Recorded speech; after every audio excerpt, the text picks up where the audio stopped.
Hello everybody, it's Nicholas Ashbaugh. Welcome to a very special bonus reading. This is for all of my water signs out there, Cancer, Scorpio, and Pisces.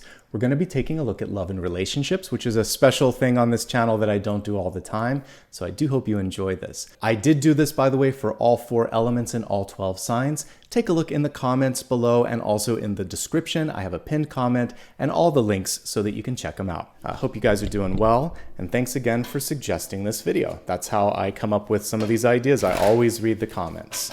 All right. Cancer, Scorpio, and Pisces. Let's get started. All right, let's begin with Cancer. Cancer, you got the 9 of Cups and the card was reversed. This is showing that first and foremost, it doesn't matter if you're in a relationship or if you're single, this is a time where you really want to focus on self-care. This is heightened sensitivity. It can be because of good news or challenging things in your environment. What happens when you are partnered, however, is this spills on over into the other partner's energy.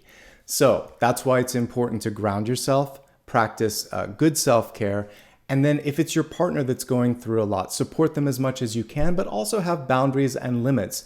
You don't have to sort of step into the role of parent or therapist or doctor. There are other people in their lives that can help with that. You're the partner, and having those healthy boundaries is going to be important. So that's the first message. Try to contain your energy as much as possible, and if there's spillover coming from the partner, let them know just how much you can help them with and when you've reached your limit as well. So open communication, good self-care, healthy boundaries and limits, and then when it comes to whether it's really good news or really challenging energy, understanding that, if we can just frame the context of it and understanding why it's happening, that's going to be the most important thing. That it doesn't have to be the end all be all, that it doesn't have to be the end of the world, So this is basically saying we're going to take one step at a time and we're not going to blow something out of proportion. I think that could be really key. This is also a card for celebrating. So whether you're celebrating life's little victories or big victories, you don't want to overlook something. And sometimes when the card is reversed, there may be so much focus on work or progress or other things that you're forgetting that, today was a great day. Let's just sit with that for a second and be happy that we made it through it and we made it through it together. Okay? So that pretty much sums it up with respect to existing relationships. A lot of heavy energy. Because you are water, I feel like you're going to be able to communicate and allow that to flow. And as long as you're not feeling blocked with that expression, you should be okay. If you're single and looking, wow, this is a wild card, not only because of all the imagery on this one, but also because she's standing at a gateway here. So I feel like for some of you, you could be going head over heels for somebody. This is sort of that feeling of all of the hormones and the kind of like chemical reactions that happen when our heart skips a beat when we see someone, and it's sort of like, oh wow, I forgot that that's how it felt. So some of you are in a new relationship, or you're going to be in a new relationship. Open yourself up to feel that. It's good to be able to just enjoy being in love. Try to keep your head on straight though, and try to find grounding.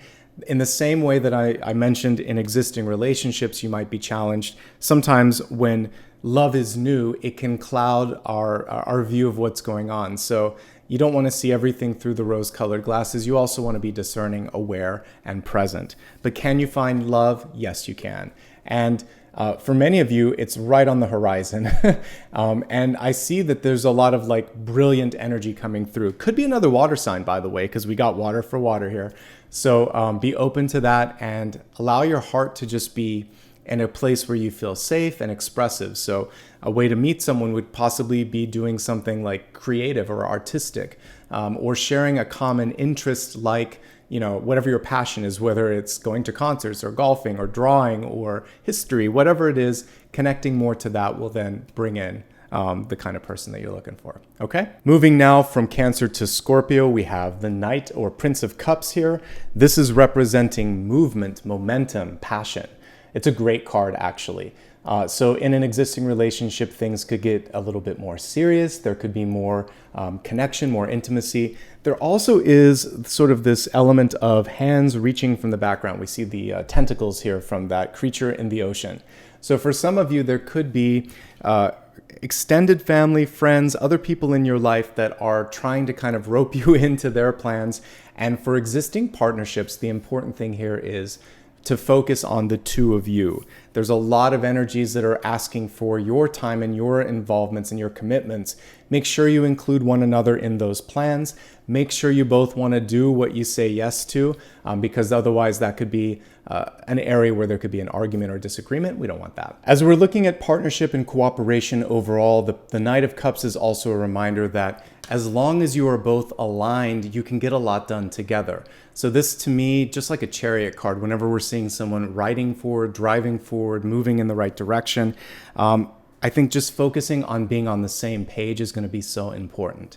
Okay, so a little bit of open communication, and once you both have your heart set on something, I feel like the sky's the limit. This is a good month for relationships, okay? If you're single and looking, this card is really positive because it feels like someone could reach out and tap you on the shoulder. When I'm looking at those tentacles, it's someone saying, hey, do I know you, or would you like to hang out, or initiates the conversation. On the flip side, don't be afraid to be the initiator as well, saying, hey, I've always been meaning to talk to you, would you like to go grab a coffee? It can be casual. This is a card for travel and also expression. So for those of you that want to take a trip, you might meet someone on that trip, or just going out and doing an activity that you love and expressing your creativity or your passion. That also pulls people into your life. Overall, this is a really good symbol. And if you're looking for love, someone could come across your path or vice versa, or I see a synchronicity here as well for some of you where you just are at the right place at the right time. So I like that. Prince of Cups, though, can be another water sign, so be open to that if you're looking for love, because that's kind of what's showing up here in the Prince of Cups. Let me see if there's anything else. I'm looking actually at the water lilies on the side here. So for many of you, you've been through a tough year or two. Water lilies represent pushing through those difficult times and realizing that there is a reward at the other end. So whether it's been, difficulty in work or in personal sort of issues in your family, or there's been loss, the lily, that blossom, that lotus blossom is basically saying now is the time, especially with respect to relationships, for expansion, for growth, and for a reward. So good news across the board here. I would say just show up, be open, and be yourself. It's a good month to be out there, Scorpio, especially if you're single and looking. Moving on to Pisces, we got the Seven of Swords for you. The Seven of Swords is in the upright position, so there is an encouragement in existing relationships to just be really honest. Here's my 2 cents worth on the Seven of Swords. Basically, anything that you're trying to keep away from someone, invariably and usually inconveniently, it finds a way of coming out. It's so much more powerful if you leverage the strength of your relationship and say, I love and trust you. I have something that I need your advice on, or I have something that I've been afraid to talk to you about, but because we love each other and support each other, I have to talk to you about it. Begin it with love and trust and set the stage that it's going to be okay, and then share what you have to share. Trust, faith, hope, honesty, these are like cornerstones of a good relationship.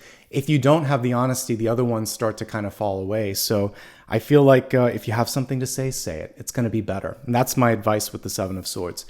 If someone else can't be honest with you, then this card traditionally also is about cutting losses at some point.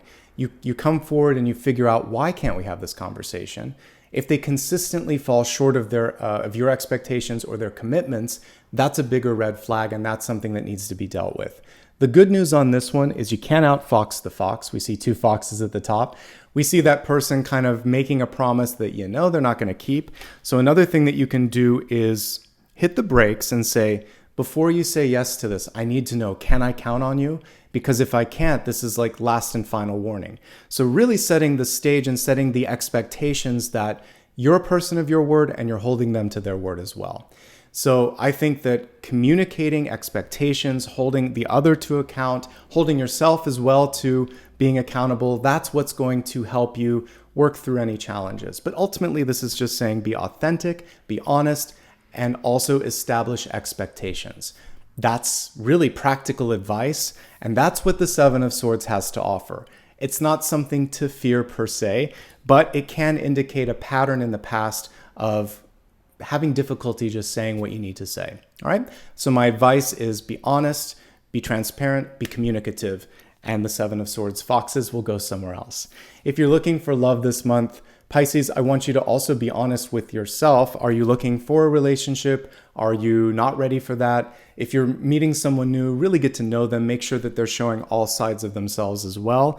I think this is a month to really slow things down and focus on making sure that you're in a good space and making sure that everything else in your life is kind of in alignment, because typically the Seven of Swords will come through as a test, a final test sometimes, when we're lacking confidence or when we are having a hard time keeping up our ends of the bargain. So I would say with everything in your life, from any debts that you might have to any promises that are left unkept or unfulfilled, if you're single and looking, this is a time to make sure you check off all of those items and get everything set up.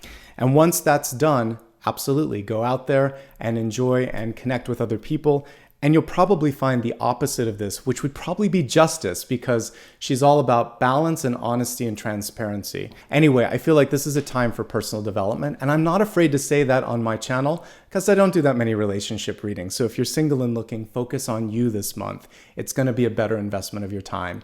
And once you do that, yes, love can come in. Okay, that's everything for today. A quick reminder, if this resonated, I would love for you to hit the thumbs up and leave me a comment below. Let me know what you liked. Let me know what other types of videos you would like to see in the future, because the comments that you provided previously, that's why I'm doing what I'm doing today.